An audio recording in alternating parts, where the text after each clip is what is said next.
Lifetime needs to hire these people for their drama, and then cast me if you don't want to be in it. Thank you. Neighbors who fight constantly finally served an eviction notice for firing shots into my building. Okay, so I guess trigger warning? So, we moved into our new apartment about a month ago now, following unfortunate circumstances that forced us to relocate in a very short amount of time. We ended up finding a spot, thank God, because we're extremely low income and we're finding it incredibly difficult to find a good spot in our price range. We ended up settling on a 2-bedroom apartment a little further uptown. Nice, big space. We were incredibly happy with it and thankful that we'd finally solved our housing problem. One less thing to worry about. At least until our first night there.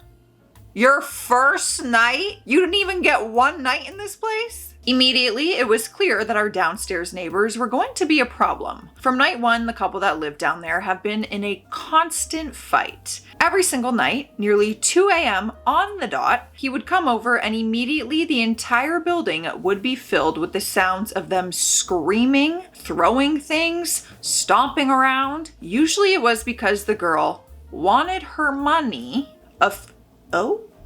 I'm not trying to speculate, but that could mean a few different things. A few times it was because she lost her vape. A few times she was screaming that he had ruined her life, screaming that he had woken her up, etc. Always something. We could hear all of it up here. This sounds like my neighbors. You guys were there when the police were literally outside the door. I was filming. They would fight all the time, and the police had to come and escort her out. It was crazy. When they weren't fighting at night, they had friends over during the day, all yelling, laughing, and singing, making all sorts of rackets down there until the sun went down. Then, when the partying was done, the couple down there would scream and fight until the sun came back up again. My partner works a normal day shift, but I work third shift, and as difficult as we both sometimes find sleep to be, it was made infinitely harder by our new neighbors that just seemingly don't know how to shut the hell up. We tried everything. We contacted the landlord with audio from our apartment of how loud the fighting was. We were dismissed on account of the partying not being loud music, therefore we couldn't file a complaint. A noise complaint is a noise complaint. So, we called the police on them a few times when their fighting got physical or violent, stomped on our floors to try to shut them up when we were woken up night after night. Nothing. Not a thing would keep that unit from making our lives hell. We lost a lot of sleep those first 2 weeks. It was rough on us both. Finally, as of yesterday, the dam in their situation broke. I've lost some of the details in the panic of the moment the day after, but I'll do my best to remember exactly how this went down. We are both at home on our mutual day off, enjoying each other's company and watching some TV in the living room when their fighting downstairs started up again. Now, by this point, we've made a habit of recording audio of their fights. We are sending these videos to the landlord nearly daily at this point, and anytime they would start back up, the camera would come out. I paused our show so my partner could record from their phone, and without the noise of the TV, it became a lot clearer the situation down there was a lot more serious than we had first thought. I expected to hear the usual "you ruined my life, get me my money" spiel that we had gotten so used to over the past month, but instead there were 3 to 4 voices down there and they sounded sort of panicked. It was hard to make out exactly what was going on at first. There was a guy who yelled, "Don't play with me, man, don't touch me," and some more muffled screaming. I could hear the girl that lives there telling someone to stop, to get away from him. I gave my partner a look and tried to train my ear to hear what was going on.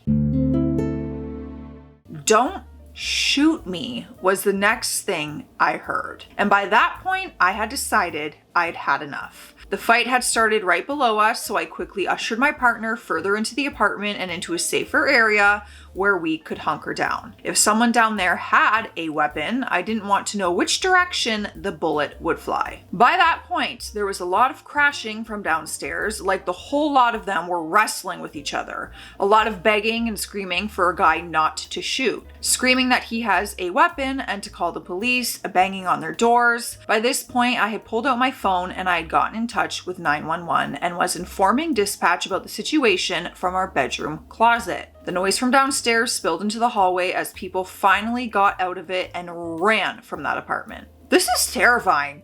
Honestly, I believe this is a step up than Lifetime. 60 Minutes, the news. The man from before, who was screaming not to shoot, then ran up our staircase, screaming and pleading for help as the man with the weapon followed after him. He ran past our door and continued to scream as the guy walked after him. I could just hear his heavy footsteps and I could hear him counting down to himself. He went 9, 8, 7, 6, 5, and then the shots rang out. They were so incredibly loud, making me and my partner jump, and echoed around the entire apartment and off of the brick walls. It was insane. And then he ran back downstairs. At this point, we were sheltered in place. Dispatch had just let me off the phone and officers showed up not too long afterward. Apparently, the guy had hopped the fence and broken it to run away. I'm not sure if they found him yet or not. Thankfully, no one was hurt.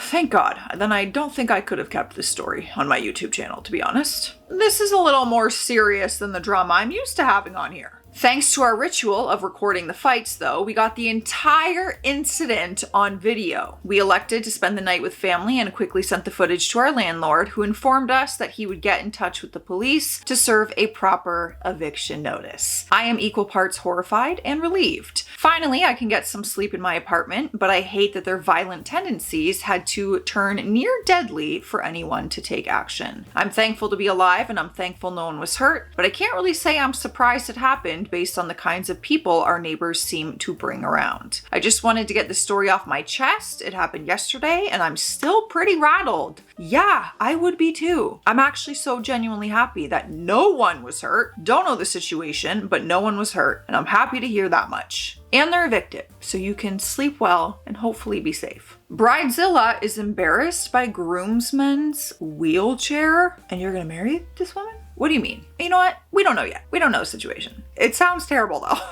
To be clear, I wasn't at the wedding, but my mom was the bridesmaid and she said I was allowed to share it as long as I didn't say any names. It's wild, lol. So some of the information might be a little inaccurate. A little background, the groom has had this friend since they were little. I'ma call him Tyler. And when they were teens, Tyler got into groomsman, not groom. The groomsman is not marrying her, but his friend is. And when they were teens, Tyler got into a really bad car accident that left him paralyzed from the stomach area down and has been in a wheelchair ever since. It kind of rattled their friendship for a while because the groom was the one driving and got distracted, leading to the crash. Oh God. They made up after a while and became as thick as thieves once again. Wedding planning came around and obviously the groom wanted his best friend to be a groomsman. The best man was his father, and it had been agreed upon like 6 to 7 months before the wedding. Everything was supposed to be fine, everyone had their suits, and the wedding was a few weeks away when the bride confessed to her bridesmaids that she thought the wheelchair would ruin the wedding photos, and asked them if they thought it would be rude to tell him he wasn't allowed in the photos. You have to ask someone if that's rude? She's a special kind of person. They ended up telling her to talk to the groom about it because it wasn't their place to give advice about this. So she took their advice and asked the groom the same question, to which he replied it wasn't Tyler's fault and he was his best friend. He wanted him in the photos no matter what. The bride was so mad. I think she thought he would be okay with it and would agree to not let Tyler be in the photos and wasn't expecting him to disagree. She raved to her bridesmaids and saying how unfair it was that her photos had to be ruined because of this guy and how he would make all the photos look asymmetrical or something. My mom wasn't too sure the exact reason because she kept saying it was unfair and she thought the chair was chunky and would look out of place among the rest of the wedding party. Can you just imagine how Tyler is feeling though? Like, you're complaining about this chair in your wedding photos. You're not living in it. Imagine living in the chair. Imagine being in the chair. I can't even process this. This is just gonna piss me off, to be honest. This whole thing caused the bride and groom to fight so much. My mom genuinely thought they would cancel the wedding. She had never seen them fight so much their whole relationship of 4 years. Also, during this whole fight, Tyler had no clue that this was even going on, as the groom thought it would be an a-hole move to even mention it to him. So the only people involved were the bride, groom, and the bridesmaids. The groom eventually talked to his dad about it, and even though I don't know a whole lot, I know that his dad was the one who convinced him to go through with the wedding because couples fight, and if you think this is big enough to ruin your relationship over that, then it isn't a good relationship in the first place. In my opinion, I think this will just be the first of a whole plethora of future fights, but what do I know? So the day the wedding came around, and from what I was told, there was no fighting or resentment at all visible during the ceremony, and everything went as planned. Tyler, obviously, was in the photos, and none the wiser to the bride's dislike of it. The bride, though, only posted the photos that didn't have Tyler in it, and cropped him out of a few of them that did have him in it. If I treated one of Matt's friends like that, I hope to God he wouldn't marry me. Like, honestly, you're gonna marry me after I'm like, hey, your best friend's wheelchair's ruining my wedding photo. It's not my life. Why am I angry? It's not my life. I don't know much after all of this, but my mom said the groom was pissed AF because of this and drunkenly ranted about it to his group of friends, Tyler included. I'm pretty sure this was the first time he heard of this. Tyler was pissed, rightfully so, but he was very mature about it and didn't say anything to the bride, even though she would have deserved it. I don't know what they're like behind closed doors, but they clearly are putting up a front in public and haven't said anything else to anyone about it. Tyler and some of the other friends haven't spoken to the bride once since the whole rant, and the bride still hasn't posted pictures with Tyler in them, though the groom did on his own Facebook. Crazy. You guys gotta tell me what you think. Like, am I tripping? That's wild behavior. Next up, we got creepy pizza delivery guy. That sounds like the title of a true crime documentary. This story came on February 13th, 2023. So me and my boyfriend like going out dancing on the weekend, which always ends with us stumbling into our favorite pizza place before joining the taxi queue. Oh, that sounds like a wonderful date night. We've done this most weekends for over a year now, so have become somewhat friendly with the guys who own the pizzeria. They know us by name and always make a big fuss over us and offer us discounts every time. Now here's where it gets freaky. Last night, a Sunday night at 11 p.m., my boyfriend and I were in bed because we both had work this morning.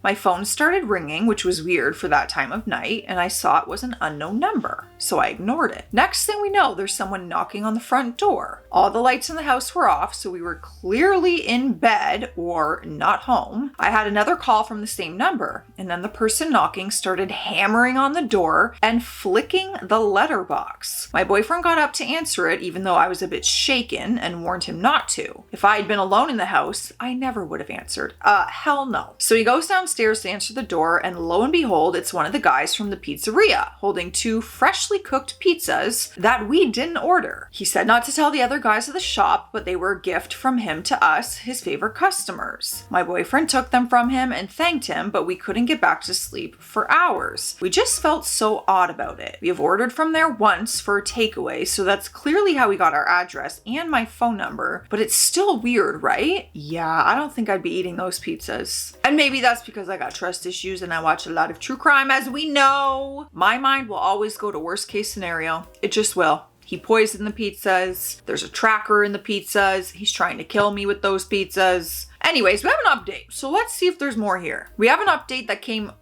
this year, January 7th, 2025, which was 2 years later. After the night, the guy, I'll call him Bill for now, turned up at our house. Me and my partner went out for drinks a couple weeks later and ended up in the pizza shop. We noticed immediately that Bill wasn't there, and I assumed that he was out on delivery instead. Before we left, though, the manager came out of the back and said hello, and then apologized profusely about Bill's behavior and told us that he fired him. He was very thankful that we weren't boycotting the place, and I assured him we wouldn't because it really was the best pizza around. I'm not sure how the manager found out about Bill bringing the pizzas to our house, but I informed the manager about everything else that happened that night, how late it was, Bill calling my phone, etc. And the manager was furious, to say the least. He assured us that he wouldn't be letting him work there again, and my partner and I went on our way and went home. A few months later, we moved houses, unrelated to Bill, and never heard from him again. Until he showed up one night at our new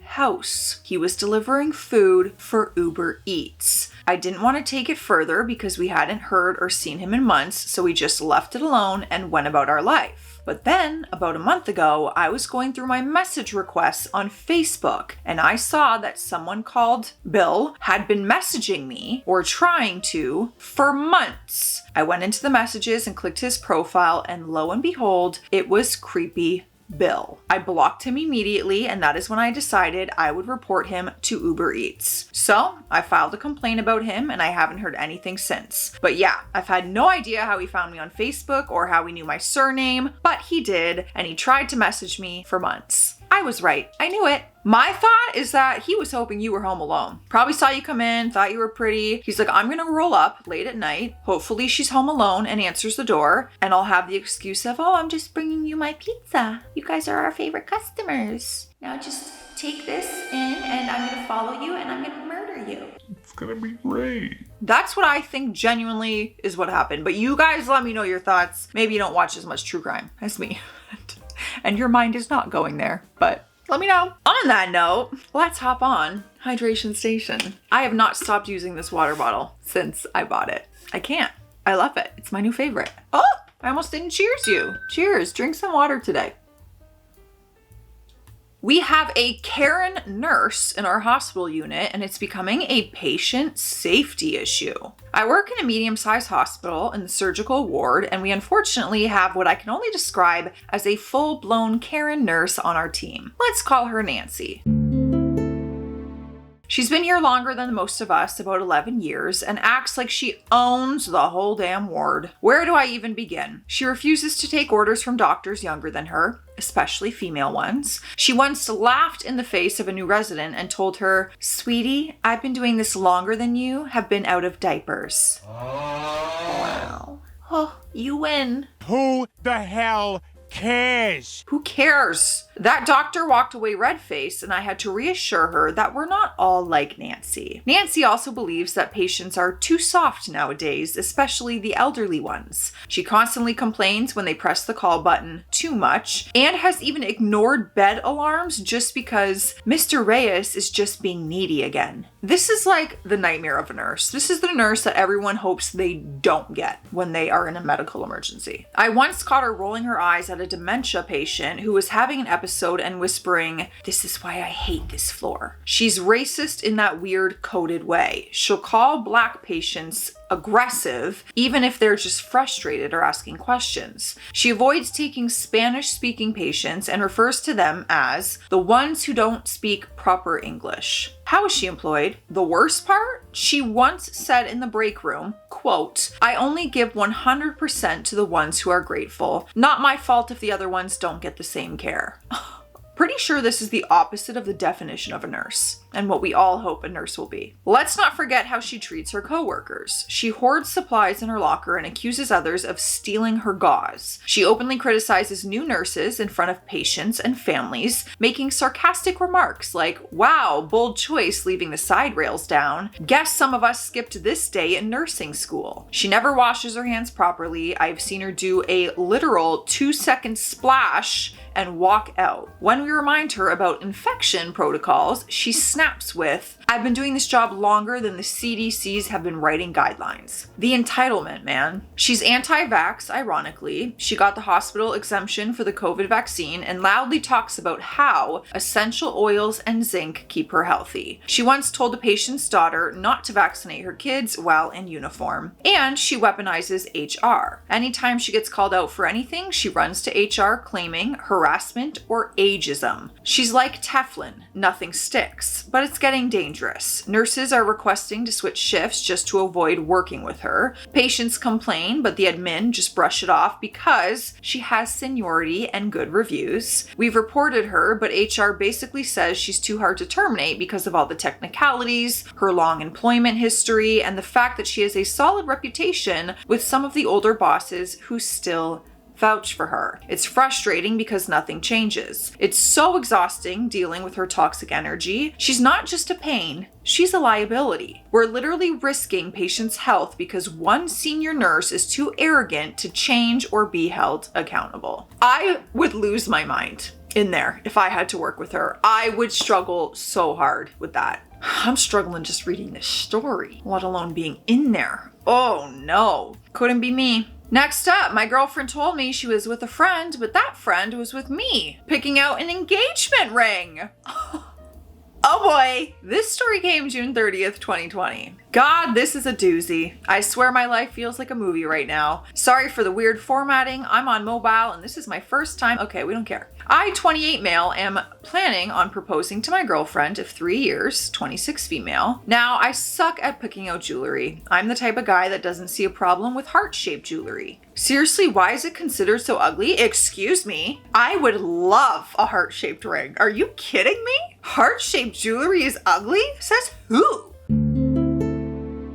So every time I want to buy something for my girl, I usually consult one of our mutual friends. My girl's best friends are all friends with me as well, and we all get along very well, so asking them for help picking out jewelry is something that I'm used to. When it came time to pick out a ring, I consulted my girlfriend's best friend, Justine, fake name. Justine and I are quite close, and she knows my girlfriend better than anyone, including me. So when my girlfriend went out to visit her sister and baby nephew, I invited Justine over to the house to help pick out a ring. Justine and I looked through a few catalogs, but decided it was a dead end and it would be better to go to the professionals at a jewelry store. However, I didn't know when my girlfriend would be coming home. So Justine and I thought of a clever text to gauge how much time we had, as I was ordering takeout and wanted to know when to tell them to have the food ready by. Genius move. She responded by saying it would be a few hours. She met up with Justine to go shopping. Now, obviously, this took me by surprise since Justine was standing inside of my house. I showed Justine the text and she looked as confused as I was. It isn't out of the ordinary for my girlfriend to meet up with people out of the blue, like that for shopping, lunch, etc. She's a very spontaneous person and loves making plans on the fly. So ordinarily, I would have just believed this text in a heartbeat. However, obviously, this had to be a lie. When she came home, she acted completely normal and I played along with it, but it's been really hard to act like everything's fine. We got takeout, we ate together, and cuddled on the couch after. So far, she's caught on a little that something is upsetting me, but I just can't tell her what. Looking at her kills me. I don't know what to do. My girlfriend and I have zero trust issues and we tell each other everything, so this lie is killing me. I want to ask her about it so badly, but if I tell her I knew she was lying, I would have to explain why, and I really don't want to do that. Because then it'll ruin your proposal. Oh my gosh. So what should I do? I know she lied to me, but I don't know how to confront her about it. Should I just forget it? This won't stop gnawing at me. Please help. That's tricky. That's tricky. We have an update though. This came July 2nd, 2020. I decided to confront my girlfriend. I thought about using some of the lies people suggested, but that just wouldn't make sense. To say I ran into Justine somewhere, well, I told my girl I had to stay home and do stuff around the house, and that is why I couldn't go with her to see my sister-in-law. To say Justine was helping me pick out jewelry, it doesn't make sense for her to come all the way to our house to help me pick up jewelry unless it was a serious piece of jewelry, like an engagement ring. If I just wanted her to pick a piece of jewelry as a gift, I would ask her friends for suggestions or ask them to send me pictures